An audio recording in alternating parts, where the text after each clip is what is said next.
Ang kwentong ito ay hango sa totoong buhay. Karanasan ito ni Ambrosio. Taong 1965, Bacolod, Negros Occidental.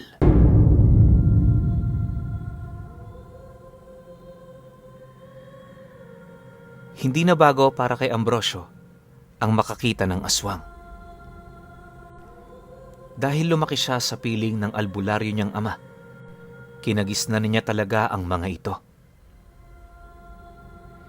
Hindi biro ang takot na nabuo sa isip noon ni Ambrosio, kaya hanggang sa pagtanda niya, marami ang nagkukutsa sa kanya bilang isang taong may sira ang ulo.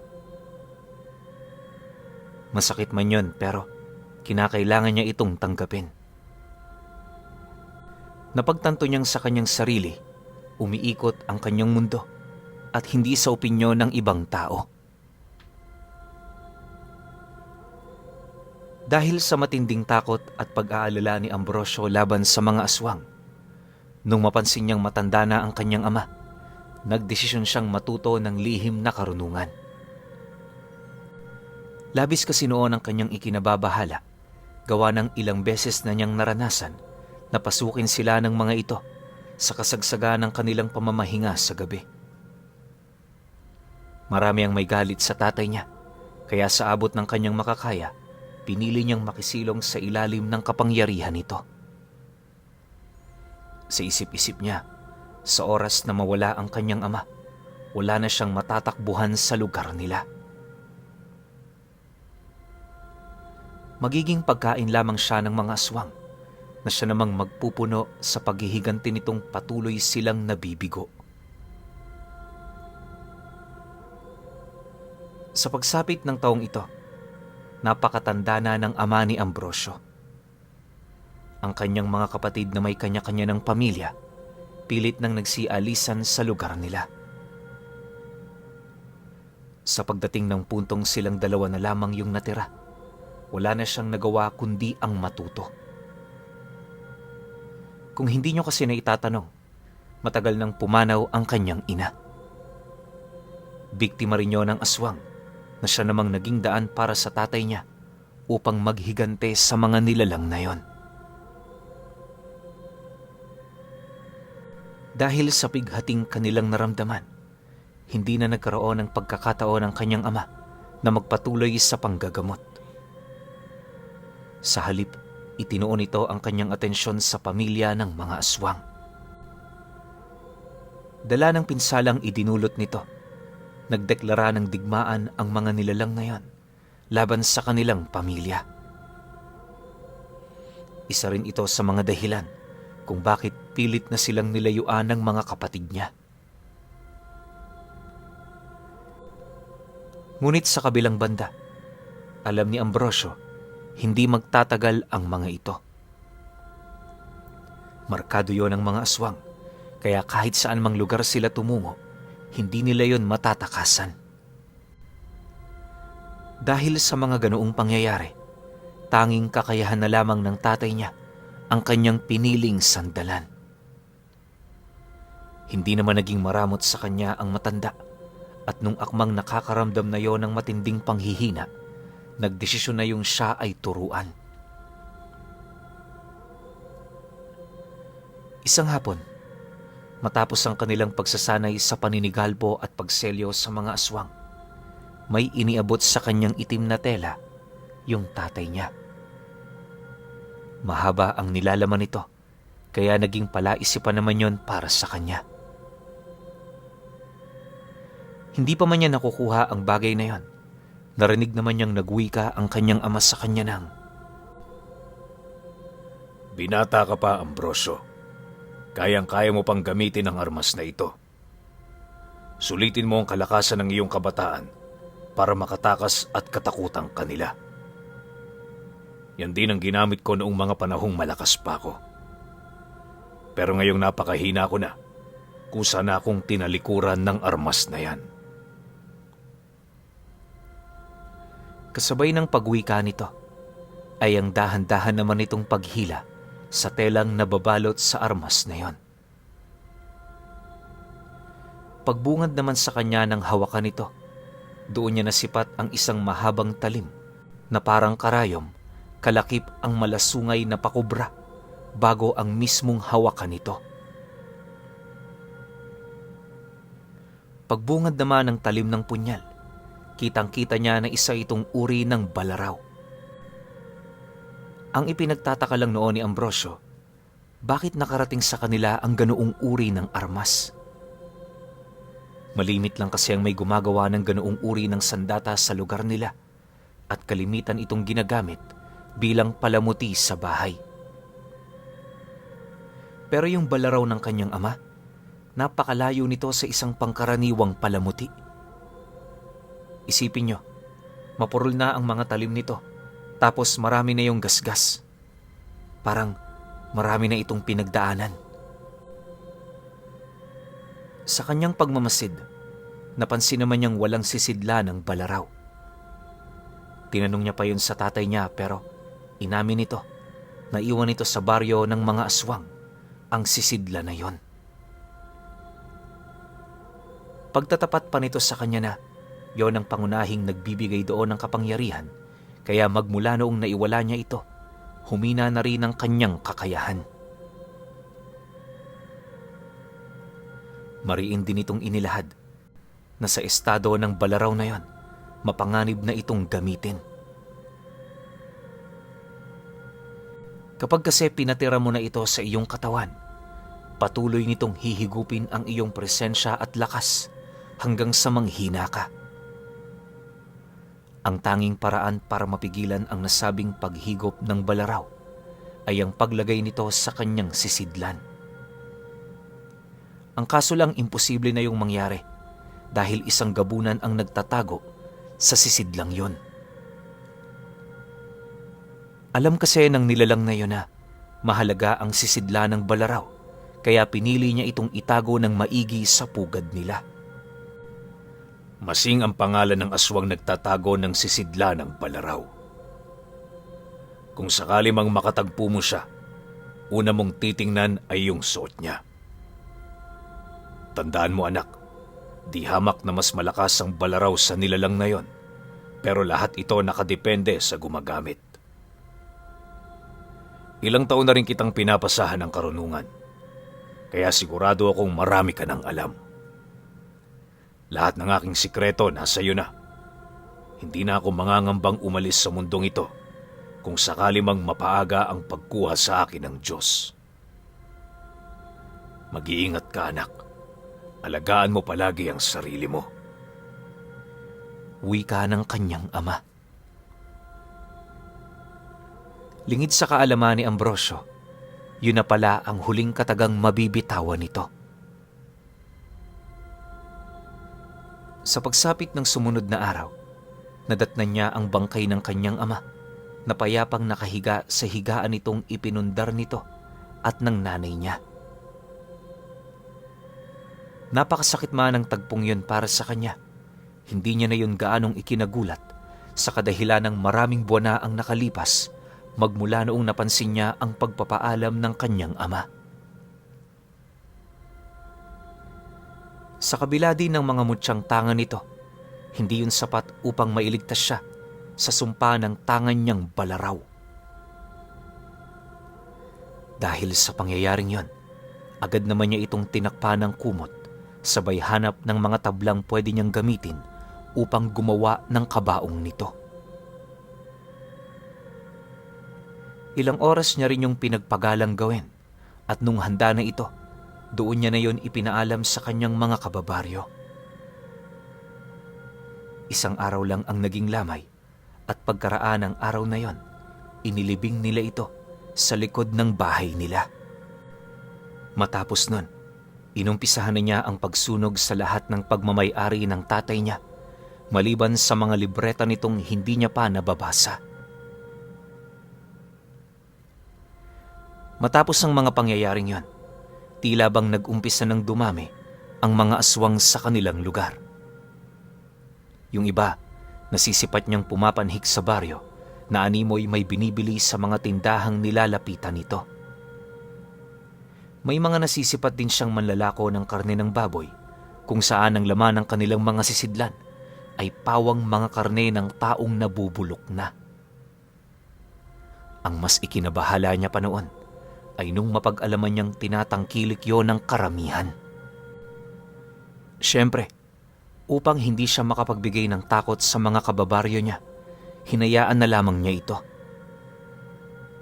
Dagdag isipin din kasi noon para kay Ambrosio ay yung tingin sa kanya ng ibang mga tao. Baka kasi pag sinuway niya ang gawain ng mga taong yon, mas lalo lang siya nitong kagalitan at pagbantaan. Dahil sa mga bagay na kanyang isinaalang-alang, nagdesisyon siyang humanap ng pagkakataon para umatake. Isang linggo bago sumapit ang pista ng kanilang baryo, ramdam na niya ang pagdagsa ng hindi mabilang na mga aswang.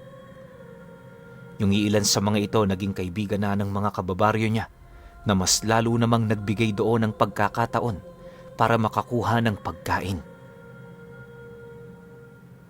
Ayon sa kanya, kung hindi siya nagkakamali, nahanay ang lahi ng mga ito sa kapatid ng lahi ng asbo na tinatawag naman niyang ugak. Kaya ugak ang tawag niya sa nilalang na yan ay dahil sa ganoon ang nililikha nitong huni tuwing sumasapit ang gabi. Hindi man kilala ng mga kababaryo niya ang tungkol sa ganoong uri ng aswang, alam niya sa kanyang sarili na di hamak na mas mapanganib ang mga ito kumpara sa mga abwak. Kung hindi nyo kasi na itatanong, yung mga ugak, hindi yan kumikilos ng grupo.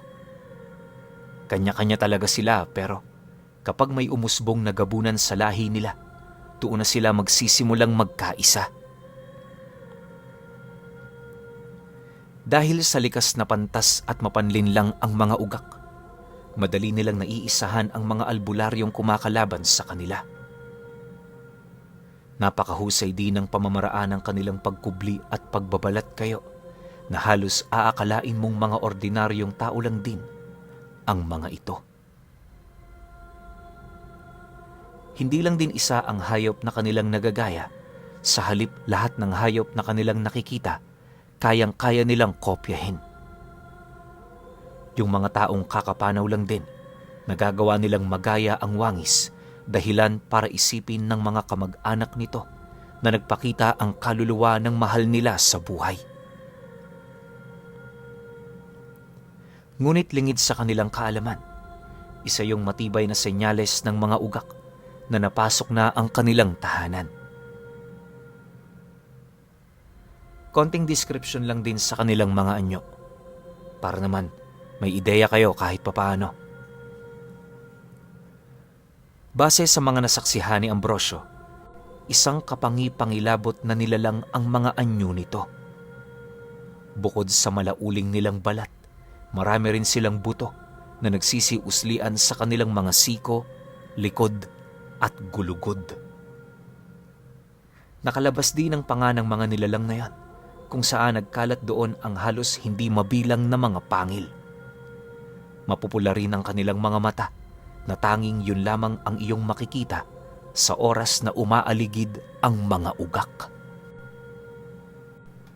Kalakip din ng kanilang paninila ay yung kasama nilang alaga na isang dambuhalang pusa na may sungay sa noo. Maliban sa pagtago ng kanilang pagkain sa tiyan nito, wala na yung silbi. Ayon pa kay Ambrosio na, matapos itong gawing sisidla ng mga ugak, papaslangin din nila yon pagbalik nila sa kanilang pugad. Yun lang kasi ang nag-iisang paraan para makuha nila ang mga pinatay nilang biktima. Mabilis din kung kumilos ang mga nilalang na yan. Kahit wala silang mga pakpak, kaya nilang sumabay sa bilis ng hangin. Hindi mo rin makikita ang pagpatay nito sa kanilang mga biktima, gawa ng matapos nila itong kagati ng mga pangil nilang punong-puno ng lason, agad nila itong ipapakain sa kanilang mga alaga. Hindi rin sila nagtatagal sa iisang lugar, lalo na kapag may napatay na sila. Dagdag pa ni Ambrosio na, Dahil sa ganoong kakayahan ng mga ugak, kung kaya't konting tao lang ang nakakaalam sa pag-iral nila. Marami rin ang nagsasabing katang-isip lang ang pag-iral nila. Pero sa mga nakakaalam at nakakita na ng ganoong uri ng nilalang, naniniwala yung totoo ang mga ugak.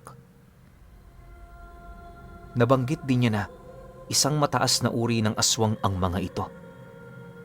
Mapanganib sila kung magsama, pero di hamak na mas mapanganib ang gabunan nila.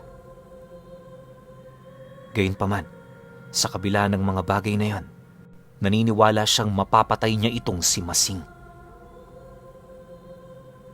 Sa tulong ng balaraw, hindi yon magiging imposible.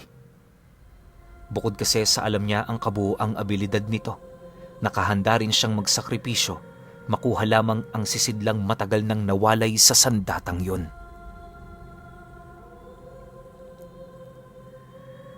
Sa paglipas pa ng mga araw, nagpatuloy ang kanyang pagmamasid.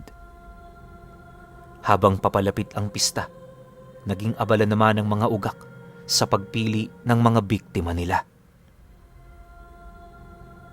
Alam kasi ng mga itong patay na ang tatay ni Ambrosio, kaya inakala nilang wala nang makakapigil sa kanila sa lugar na yon. Dahil sa ganoong kaisipan, nagsilbi naman niya yung lamang upang malaya niya itong mapagmasdan. Habang tumatagal, unti-unti na ring napapansin ni Ambrosio ang tila bang pagsakop ng mga ito. Akala nga niya, hindi na niya makikita ang gabunang nagngangalang si Masing hanggang sa sumapit ang bisperas ng pista. Mag-aalas 5 na ng hapon noon nang magsimulang maglibot si Ambrosio sa lugar nila. Iniiwasan niyang dumaan sa mga matataong lugar, gawa ng kalimitang may mga dumaraang ugak sa parting yon ng baryo.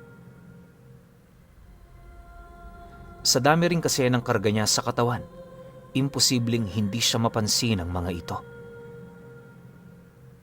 Makalipas pa ang ilang minutong paglalakad, nang marating niya ang harapan ng barangay, may nasipat siyang isang matandang lalaki na binabalutan ng napakabigat na presensya. Ang paningin niya sa nilalang na yon, sobrang dilim na halos kahit nagbabalat kayo ito, alam niyang hindi yon isang pangkaraniwang nilalang.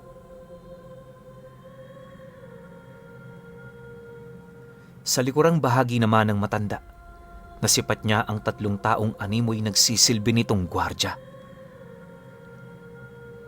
Dahil sa kanyang mga nakita, nakaramdam siya ng kutob na maaaring yun na ang taong hinahanap niya. Walang sabi-sabi, agad naman niyang pinagmasdan ang kasuotan nito at sa loob lamang ng ilang minutong pagmamasid, nakita niya ang sisidla ng balaraw na nakasabit sa suot nitong saya. Kalakip ng sisidlang yon ay yung iba pang mga mutya na maaaring nakuha nito sa mga antingerong napaslang niya. Matapos naman niya itong masilayan, doon niya napagtanto na totoo nga ang haka-haka ng kanyang ama ukol sa pagiging kolektor nito. Maaaring kaya yon ginagawa ng gabunan ay upang maipakita sa kanyang mga tagasunod na marami na siyang napatumba. Isa rin yon sa kanyang pamamaraan upang magbigay doon ng matinding pag-asa na wala nang makakatalo sa kanila. Maya-maya pa, nang mapansin niyang pumasok yon sa loob ng barangay, hindi na siya nag-alangan pang lumapit sa likurang bahagi ng lugar. Dahan-dahan at limitado lang noon ang kanyang naging kilos upang masigurong hindi siya matutunugan ng mga ugak na nagmamasid sa paligid. Hindi naglaon nang marating na niya ang likurang bahagi nito. Nakarinig siya ng mga pag-aangil sa loob na animoy may nilalapa itong mga tao. Pagsilay niya, bumungad sa kanya ang kapitan nila na binabalata ng buhay ni Masing. Kakaiba na rin ang anyo nito na siya namang labis niyang ikinagulat. Sa pagpapatuloy ng kanyang pagmamasid, nasipat niya ang paglikha nito ng kawangis nung kapitan nila sa pamamagitan ng luwad na nakasilid sa bayong. Habang kinukorte nila ito sa wangis ng isang tao, may mga binibitawan silang usal na siya namang tumutulong sa kanila upang maisakatuparan ang anyong gusto nilang gayahin. Sa loob lamang ng kalahating oras, nakopya ng grupo ni Masing ang itsura ng kapitan. Ibang-iba man ang wangis nito pero marami yung pagkakahalin tulad sa taong pinaggayahan nito. Matapos naman nilang gawin ang bagay na yon, nasipat naman niya itong naglalakad na papalabas. Pagsilay niyang nasa gilid ito ni Masing, nagmamadali naman siyang pumwesto sa pinto para kunin ang sisidla ng balaraw. Sa tulong ng tangan niyang mutya ng gabi, hindi siya nakita ng mga kasama nitong nasa labas. Pero sa kabila nun, di niya pa rin maiwasang mag-alala, gawa ng ilang minuto lang ang bisa ng pangkubling ginawa niya. Kung tutuusin, sapat lang ito sa pag-agaw niya ng balaraw pero napakalaking tulong nun kapag naisakatuparan niya ito. Kahit alam niyang buwis buhay ang kanyang gagawin, mas mainam na ito, gawa ng naniniwala siya, yon ang pinakamagandang tsansa para mabawi niya ang pagmamay-ari ng kanyang ama. Ilang minuto pa ang lumipas, bumukas ang pinto ng barangay. Akmang lalabas na noon si Masing, nang bigla naman niyang hinablot ang nakalaylay na hawakan ng balaraw sa saya nito, sabay karipas ng takbo papalayo. Bagaman alam niyang hinahabol siya ng nilalang na yon, di na siya lumingon pa. Ang ginawa niya, pumasok siya sa grupo ng mga taong nagsisikumpulan upang maikubli ang sarili niya. Habang dahan-dahan siyang naglalakad papalayo, gulat na manoon ang mga kaaway niya dahil sa kanyang naging kilos. Hindi naglaon, matagumpay naman niyang narating ang pamamahay niya. Pagpasok niya sa loob, agad naman niyang binuklat ang mga libreta upang malaman ang totoong bisa ng balaraw sa kompleto nitong wangis.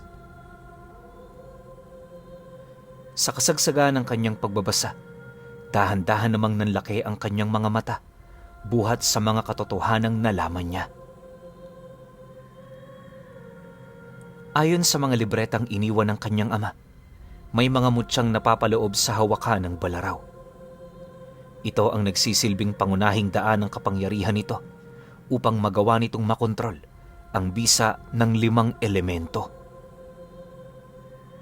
Noong una, nagduda pa si Ambrosio sa kanyang mga nabasa, pero sa katagalan, naniwala na siya.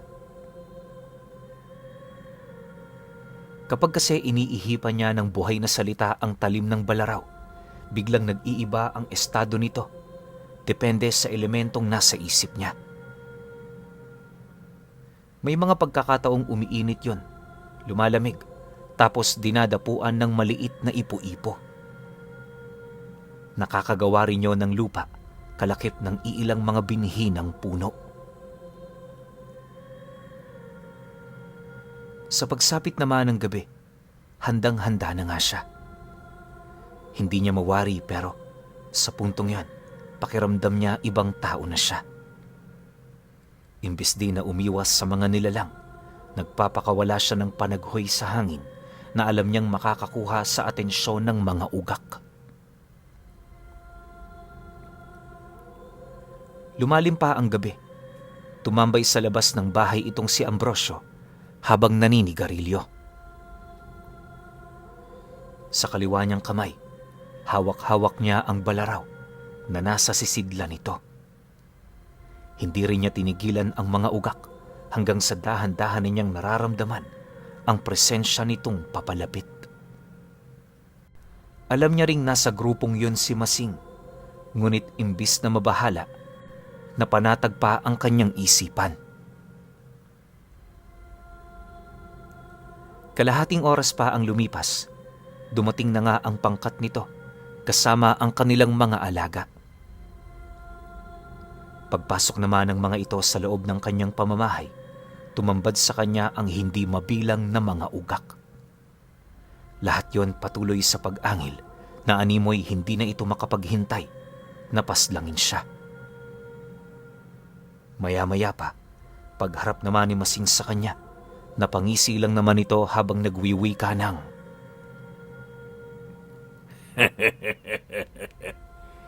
Hindi ko inaasahang aagawin mo ang tropeyong nakuha ko sa tatay mo. Ano ang gagawin mo sa balaraw na yan? Isasaksak mo ba sa akin? Baka nakakalimutan mo, iho. Walang talabang bagay na yan, kahit yung tatay mo pa ang gumamit. Sinayang mo lang ang buhay mo dahil dyan. Pagkarinig naman niya sa sinabi nito, napangiti lang naman siya habang sumasagot doon ng, "Kaya mo siya natalo dahil nakuha mo ang pinakamahalaga niyang gamit. Ngayong nakumpleto ko na ang kanyang naiwala, katapusan mo na."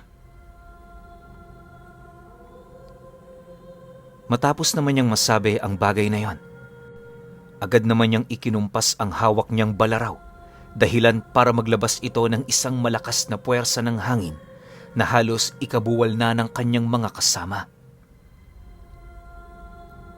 Dahil sa ipinamalas noon ni Ambrosio, agad naman siyang sinugod ng mga nilalang, dahilan para sagupain niya rin ang mga ito. Sa kanilang pagbubuno, ni katiting na galos wala siyang natamo. Patuloy niya ring tinatawanan at kinukutsa ang mga ito, na para bang wala talaga yung laban sa kanya. Dahil sa ginawa niya, mas lalo namang nagmalabis ang mga nilalang hanggang sa napilitan na yung magpalit ng anyo. Pinasugod na rin ng mga ito ang kanilang mga alaga na siya namang labis niya pang ikinatuwa.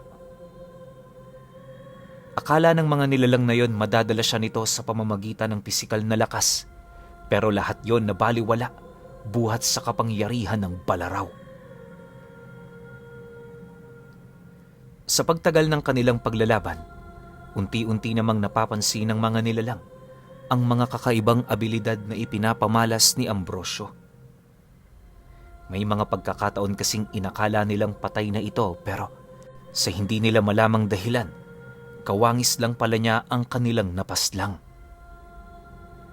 Dahil sa pangyayaring yon, mas lalo pang naging bihilante at agresibo ang mga ugak.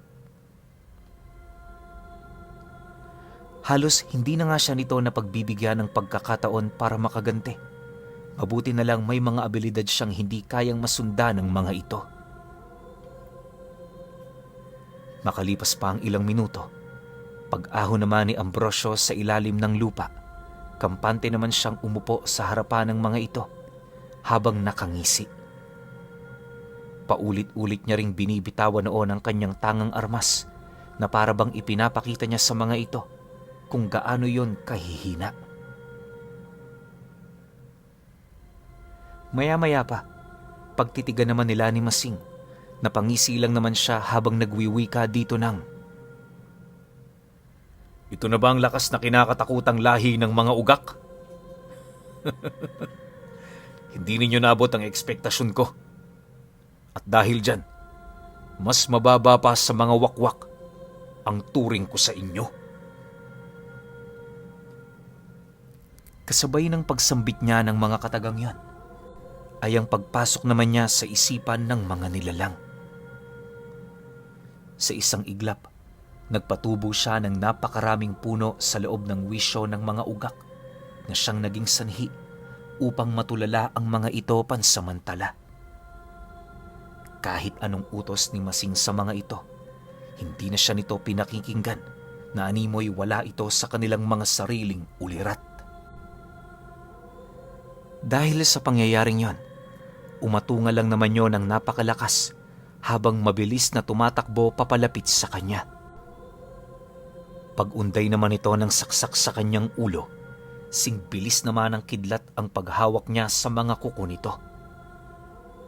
Matapos nun, Unti-unti niyang pinagapang ang kanyang daliri sa braso ng gabunan habang mariin niyong inaabisuhan ukol sa layo ng agwat ng kanilang mga kapangyarihan. Pagkalahad naman niya ng mga katagang yon, 2 pisilang sa bisig nito, naramdaman niya ang pagkabali ng buto nito. Pilit pa yung nagpupumiglas pero habang tumatagal mas lalo lang tumitindi ang hirap at sakit na kanyang nararamdaman. Hindi naglaon, napilitan na rin tong putulin ng kanyang braso pero hindi yun sapat. Akmang tatakbo na yun papalayo, bahagya naman yung napahinto nang makaramdam yung may tumagos na kung anong bagay sa kanyang dibdib. Pagsilay naman ni Masing sa kanyang katawan, wala siyang ibang nakita kundi ang pag-agos ng dugo sa katawan niya. Sinubukan niya pa yung pigilan pero masyado nang matindi ang pinsala na kanyang tinamo. Maya-maya pa, bigla na lamang itong bumagsak sa lupa habang unti-unti namang naaagnas ang buo nitong katawan. Nang mapagtanto naman ni Ambrosio na patay na ito, inutusan niya ang mga natitira nitong mga kasama na maghanap ng isang malaking puno sa mga kagubatan para ibigti ang mga sarili nila. Matapos niyang mailahad ang utos, mabilis naman yung nagsilakad. Sa pagkawala ng mga ito, dali-dali naman siyang pumasok sa loob ng bahay habang naghahabol ng hininga. Ang pakiramdam niya noon, napangibabawan niya yung takot na matagal na niyang hindi nalalabanan. Magmula noon, sunod-sunod na ang pagpaslang ni Ambrosio sa mga aswang. Simple man siyang tao para sa iba, kinakatakutan naman siya ng halos lahat ng nilalang na nasa panig ng kaliwa. Ilang dekada pa ang lumipas, sinasabing maraming napagtagumpay ang laban itong si Ambrosio. Sa sobrang dami ng kanyang mga naranasan, nanatili pa rin siyang nagtatagumpay dahil sa tangan niyang mahiwagang balaraw na ipinamana kay Ambrosio.